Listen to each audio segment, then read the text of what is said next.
Hello बच्चों, कैसे हो आप सभी। आशा करती हूँ आप सभी स्वस्थ होंगे। चलिए आज की वर्कशीट शुरू करते हैं बेटा। आज दिनांक है 15 जुलाई 2021 और डीओ द्वारा दी गई वर्कशीट नंबर 22A और 22B दोनों करेंगे हम। 22A हमारी है हिंदी विषय की और B हमारी है ईवीएस विषय की, यानी हमारे आसपास की। ये दोनों है हमारी कक्षा 5वीं के लिए। यहाँ पर साथ में आप अपना सेक्शन लिखेंगे, ए या बी जो भी आपका सेक्शन है। आज हम हमारी पाठ्यपुस्तक रिमझिम में राख की रस्सी जो पाठ है उसी से संबंधित आज की हमारी वर्कशीट है। यहाँ पर आपको अपना नाम, यहाँ अपने शिक्षक या शिक्षिका का नाम लिखना है। बच्चों, आपने पाठ राख की रस्सी में पढ़ा कि लड़की ने अपनी समझदारी से लोन पोगार के बेटे की मदद की। एक कहानी आपने कक्षा 3 में भी पढ़ी थी, बहादुर बिट्टो, याद है आपको। ऐसी और भी कई कहानियां आपने पढ़ी या सुनी होंगी जिसमें समझदारी और बहादुरी के किस्से होते हैं। अब बेटे सबसे पहले आप ये पाठ फिर से पढ़िए, राख की रस्सी, जो आपकी पाठ्यपुस्तक रिमझिम में है। प्रश्न 1, नीचे दिए गए शब्दों से मेल खाते हुए शब्दों को शब्द पेटी में से छांटकर तालिका में लिखो। बच्चा, बच्चे को हम शिशु और बालक कहते हैं। लड़की, लड़की को हम बेटी और पुत्री कहते हैं। बेटा, बेटा को हम पुत्र और सुत कहते हैं।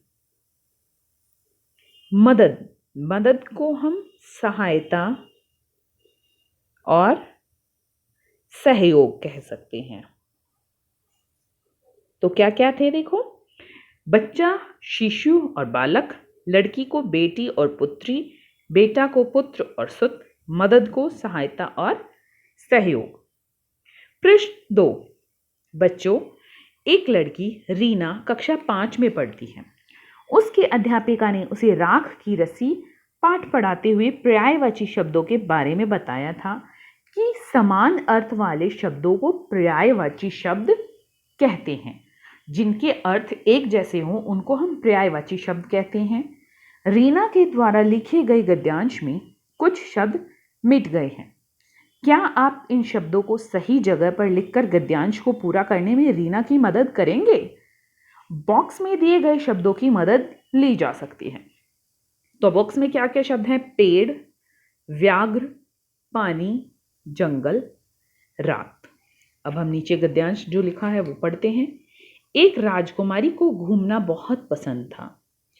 एक दिन वह डैश में डैश के बच्चे का पीछा करते हुए खो गई। अब देखो यहां पर क्या लिखा है, वन का पर्यायवाची। यहां पर हमें वन का पर्यायवाची लिखना है। वन हम कहते हैं जंगल को। किसको कहते हैं? जंगल को। वह जंगल में बाघ का पर्यायवाची। अब बाघ हम व्याघ्र को भी बाघ कहते हैं। किसको कहते हैं? व्याघ्र को। व्याघ्र के बच्चे का पीछा करते हुए खो गई।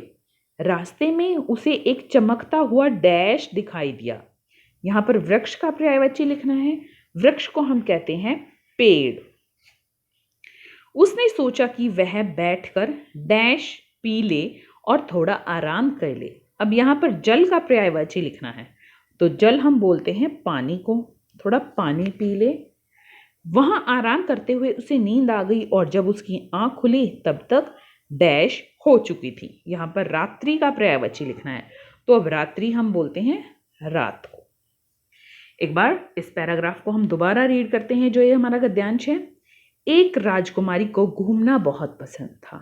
एक दिन वह जंगल में व्याघ्र के बच्चे का पीछा करते हुए खो गई। रास्ते में उसे एक चमकता हुआ पेड़ दिखाई दिया। उसने सोचा कि वह वहां बैठकर पानी पी ले और थोड़ा आराम भी कर ले। वहां आराम करते हुए उसे नींद आ गई और जब उसकी आंख खुली तब तक रात हो चुकी थी। आशा करती हूँ ये आपको समझ आया होगा बेटा। तो बच्चों, आपको कार्यपत्रिका मज़ेदार लगी ना? अब झटपट बताइए कि आपने आज क्या नया सीखा। ये आप अपने अध्यापक या अध्यापिका को बता सकते हैं कि आज आपने इस वर्कशीट में क्या नया सीखा। अभिभावकों के लिए सुझाव है कि बच्चों के साथ शब्दों का हेर-फेर खेल खेला जा सकता है। इसमें दिए गए शब्दों को उनके समान अर्थ वाले शब्दों से बदलना होता है। सभी सदस्यों में से जिसके शब्द ज़्यादा होंगे वह जीत जाएगा। तो शब्दों का हेर-फेर कैसे? जैसे आप बोलते हो कि मुझे पानी पीना है। यहाँ पर आप पानी का पानी शब्द को बदल सकते हैं कि मुझे जल पीना है, मुझे नीर पीना है। जो ज़्यादा शब्द बताएगा वो विजेता रहेगा। आज का कोविड का मैसेज है कि अपने हाथों को साबुन और पानी से नियमित रूप से धोएं, तभी हम कोरोना से बच सकते हैं। हिंदी की वर्कशीट यहीं पर खत्म हो रही है बेटा। अब ईवीएस की वर्कशीट देखते हैं।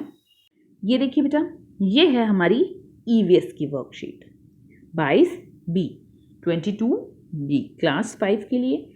ये हमारी टेक्स्ट बुक लुकिंग अराउंड यानी हमारे आसपास जो बुक है उसमें से है, और यूनिट 1 है सुपर सेंसेस, उसी में से हमारी आज की ये वर्कशीट है। यहाँ आपको अपना नेम, यहाँ अपने टीचर का नेम राइट डाउन करना है। बच्चों, जैसा कि आप जानते हैं कि मनुष्य अपनी इंद्रियों यानी सेंसेस द्वारा अपने आसपास के वातावरण को महसूस करता है, जैसे देखना, साइट, सुनना, हियर, सूंघना, स्मेल, स्वाद, टेस्ट और स्पर्श यानी टच। ठीक उसी प्रकार हमारे वातावरण में रहने वाले जानवरों के पास भी कुछ अद्भुत विशेषताएं होती हैं, जिनके कारण वे अपने आसपास के वातावरण को समझ पाते हैं। जैसे कि कोई जानवर मीलों दूर से अपना शिकार देख सकता है, तो कोई हल्की सी आहट को भी सुन लेता है। अब प्रश्न 1 है, जानवरों की इन्हीं विशेषताओं को समझते हुए नीचे दिए गए कुछ रिक्त स्थान दिए गए हैं। नीचे संकेत बॉक्स की सहायता से सही उत्तर अपनी कॉपी में लिखिए। तो संकेत बॉक्स में क्या क्या है? आंखें, सिर के दोनों, रात, कान, अंधेरे, कंपन, 4 गुना दूर। अब हम खाली स्थान देखते हैं। पहला है शेर की डैश उसे अंधेरे में चलने में मदद करती हैं। तो शेर की आंखें उसे अंधेरे में चलने में मदद करती हैं। दूसरा है, सांप के डैश नहीं होते लेकिन वह डैश महसूस कर सकता है। सांप के कान नहीं होते लेकिन वह कंपन महसूस करता है। ठीक है, सांप के कान नहीं होते, इसे कानों से नहीं सुनता, जैसे कंपन होती है जमीन में उसको महसूस कर सकता है लेकिन वो। तीसरा है, उल्लू डैश को जागता है और डैश में साफ साफ देख सकता है। तो उल्लू रात में जागता है और अंधेरे में साफ साफ देख सकता है। चौथा है, कबूतर की आंखें डैश तरफ होती हैं। कबूतर की आंखें सिर के दोनों तरफ होती हैं। पांचवा है, बाज हमसे डैश तक देख सकता है।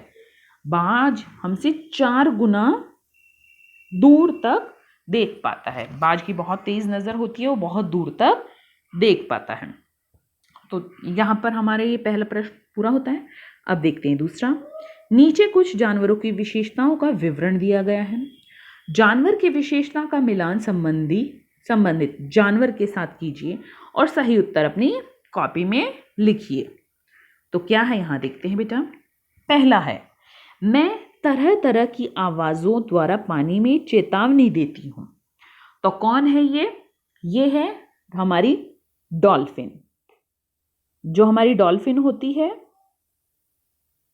वो पानी में जब उसको कोई खतरा नजर आता है या कुछ नजर आता है तो पानी में उसकी चेतावनी भेज सकती है अलग अलग आवाजों से। बी है, मैं अपने जीवन काल में 8 पेड़ों पर ही घूमता हूं। ये है स्लोथ। ये भालू जैसा नजर आता है और ये लगभग 8 पेड़ों पर ही रहता है। जैसे एक पेड़ के पत्ते पूरे खा लिए, फिर दूसरे पे चला जाता है, फिर तीसरे पे, फिर चौथे पे, और फिर 8वें से लेकर फिर पहले पर आ जाता है। सी है, मेरी दहाड़ 4 किलोमीटर दूर तक सुनाई देती है। तो ये है हमारे शेर। जब ये दहाड़ता है तो बहुत दूर तक इनकी दहाड़ सुनाई देती है। अगला है मैं मलमूत्र द्वारा अपना इलाका तय करता हूं, तो ये है कुत्ता। मैं सर्दियों में लंबी और गहरी नींद सोती हूँ, ये है छिपकली।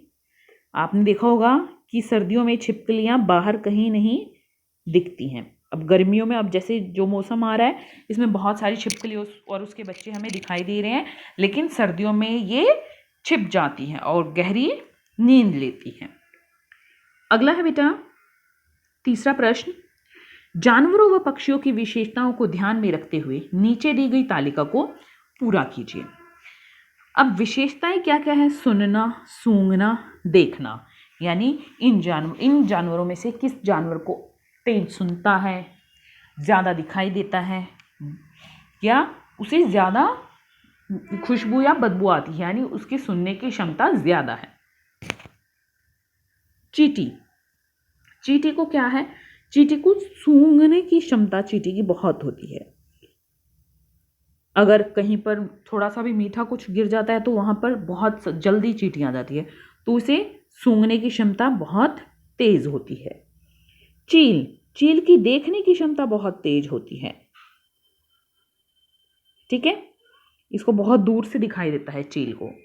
अब कुत्ता, कुत्ते में बेटा एक तो सूंघने की क्षमता बहुत तेज होती है, दूसरा इसे रात को भी दिखाई देता है तो इसके देखने की क्षमता भी ज़्यादा होती है, और इसकी सुनने की क्षमता भी ज़्यादा होती है, क्योंकि हल्की सी अगर आवाज़ आती है तो कुत्ते के कान खड़े हो जाते हैं, इसको बहुत हल्की आवाज़ भी सुनाई देती है। तो कुत्ते में हमारी ये तीनों सूंघना, दिखना और सुनना क्षमताएं ज़्यादा होती हैं।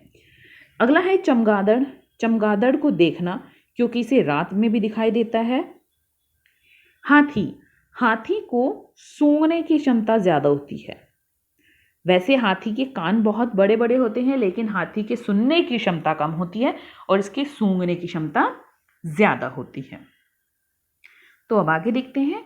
अभिभावकों के लिए सुझाव है कि जानवरों की विशेषताओं से संबंधित अपने अनुभव बच्चों के साथ साझा करें। आज का कोविड का मैसेज है कि जब भी हम घर से बाहर जाएं हमें सोशल डिस्टेंस मेंटेन रखना चाहिए, तभी हम कोरोना को हरा सकते हैं। आज की वर्कशीट यहीं पर ख़त्म होती है बेटा, फिर मिलते हैं एक नई वर्कशीट के साथ। तब तक के लिए अपना ध्यान रखना। धन्यवाद।